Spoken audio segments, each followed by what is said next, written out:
Do you rock? Most people enjoy a good story. Imagine a story where you rock.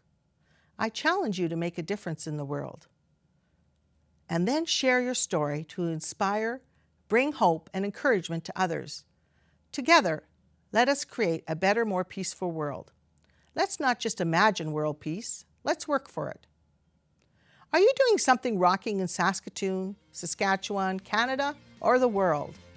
I'd love to have you on my show to share your rocking stories.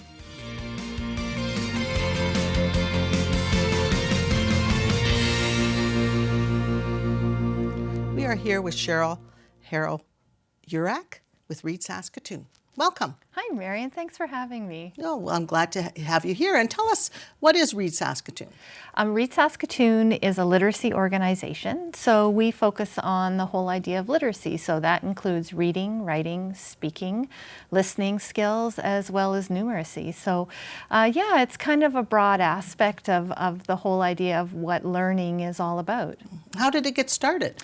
We were formed in 1979 by a group of 5 organizations, and they noticed that there's a group of adults that struggled with reading and writing, and it was getting in the way of what they wanted to achieve. So what they did was they said, well, why can't we have a tutoring group? Why can't adults come and have one-on-one support? And we'll train volunteers, and that's kind of how Read Saskatoon started. It was actually in somebody's basement for quite a while, and then it moved out and into the office, and I think we started with 14 volunteers, and now we have about 75 in our tutoring program and around 200 a year that we work with. Well, that's awesome. And as a former teacher, I'm really supportive of literacy or reading. It makes a big difference in a person's life when they can have good literacy skills. So is it just for adults? Well, it is. Our tutoring program is just for adults, but we also provide family literacy programs, which is with the adults and children together. So whether it's a caregiver or a grandparent or an aunt or an uncle, they can come and spend time with their little one, role modeling why literacy is important, why reading and writing is important.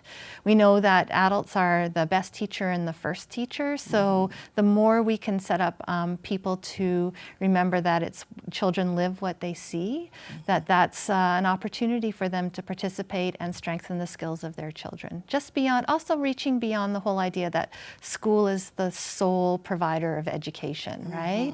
Education is a community responsibility, just not the school's responsibility.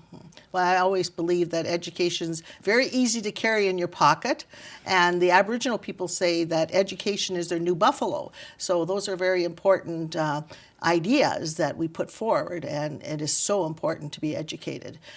So tell us a little bit more about how the volunteers work and how does the program actually work? Sure. So our 3 programs are our adult tutoring program, and adults identify, they come to us, they make a phone call, and then they get matched up with a tutor.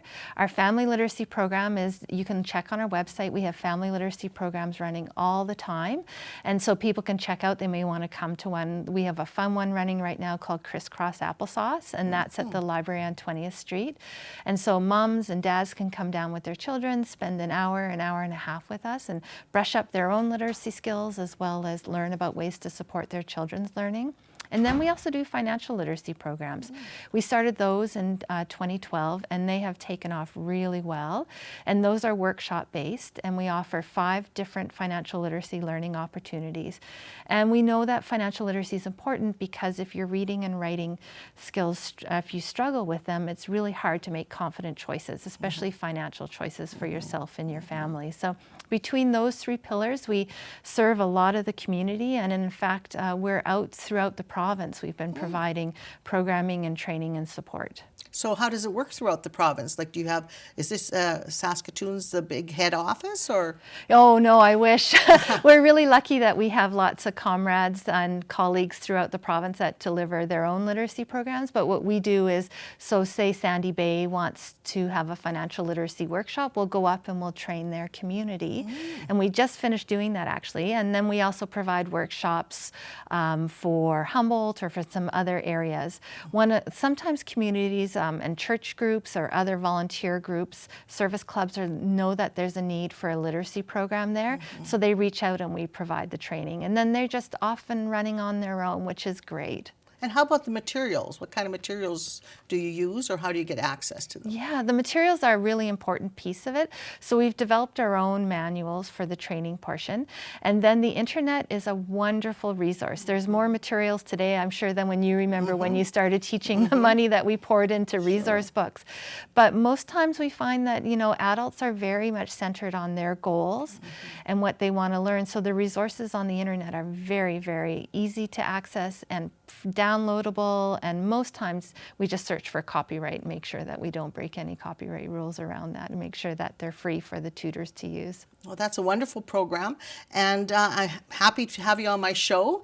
And do you have a website that you could mention? Sure, yeah. So if anyone's interested in learning more about our events or programs going on, they just go to readsaskatoon.com, and there's an event tab, and you can check that out. I'll also give a quick plug for our event on March 9th. It's our main fundraiser, Lit Up. It's always a fun evening. And tickets are $75, and we're 95% sold out. So if you're interested in coming, we'd love to have you there. Well, thank you for being on our show. You're welcome. We will continue with Cory Baumgardner and Read Saskatoon.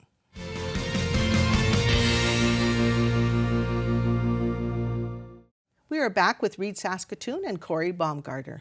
Welcome. Thanks for having me.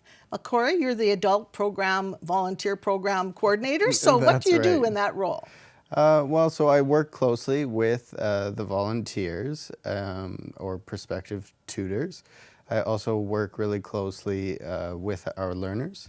So that involves doing intakes, it involves match meetings, it involves training volunteers. It involves sort of facilitating the matches and troubleshooting as necessary. It also involves going out and speaking to people in the community just about the wonderful work that Read Saskatoon does on a daily basis. Well, it sounds wonderful. So maybe just talk a little bit about the process, because like I'm sure there are people out watching that might want to join your program and they don't know how it works, and maybe they're a little scared or hesitant. So how would it work? Absolutely. Well, for those interested in volunteering, for example, the first step would be to attend an agency orientation.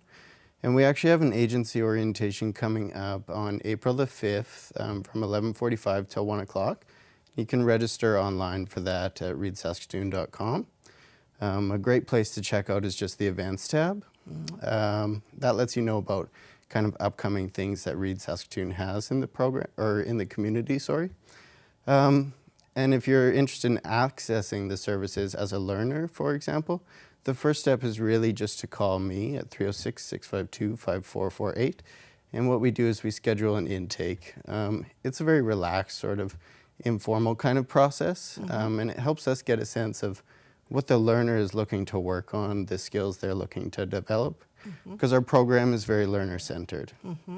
So basically with the intake, it'd be just asking them questions about what they want to get from the program, or? We also do a literacy assessment, and part of the reason for that is we like to give our tutors as much information as possible so that they can support the learner in their sort of journey towards developing the skills that they've identified as needing improvement. Oh, sounds excellent. So then once you have that intake assessment, how do you match them up with a volunteer? That kind of depends on a number of things. It depends on who I have, or the sense I have, and whether it would be a good match or not.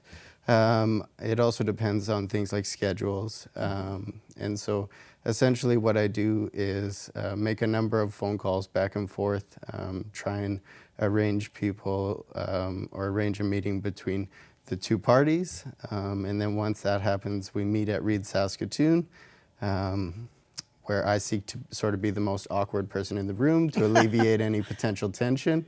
And then after that, they meet at a public library somewhere in the city, typically a place that's closest to the learner or most accessible. And they start to do the great work that all our tutors and learners are currently doing. Well, that is a wonderful thing, and literacy, as I said before, is so important. So once the process has started, then they set up the schedule on their own, or do you keep coordinating it, or how does that work? I'm Read Saskatoon staff, myself included, we're continuously involved through evaluations and check-ins and things like that we do. We also try to provide as much support to tutors and learners as possible. However, much of the coordinating that happens after the match meeting does happen between the tutor and the learner themselves, yes.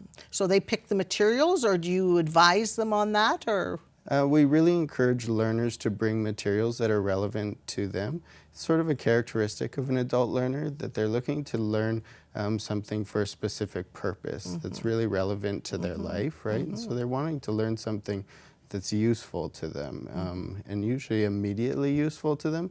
So oftentimes we'll encourage learners to bring, for example, materials from work, or maybe some of our learners might be looking to get a GED or get their full grade 10 or full grade 12. And so if they can bring those materials to help the tutor plan, it just makes their time that they spend together more useful. Oh, yes, and maybe it could be a job application or a resume or something practical. Absolutely, yes. So how do people get a hold of you again? What's your website? So readsaskatoon.com is a great resource to check out and just find out more about Read Saskatoon, our programs, as well as folks can contact me at literacy.tutoring@readsaskatoon.com, or they can just give the office a call at 306-652-5448. Well, thank you very much for being on our show, Oh, and you. good luck. Thank you. That was Cory Baumgardner with Read Saskatoon.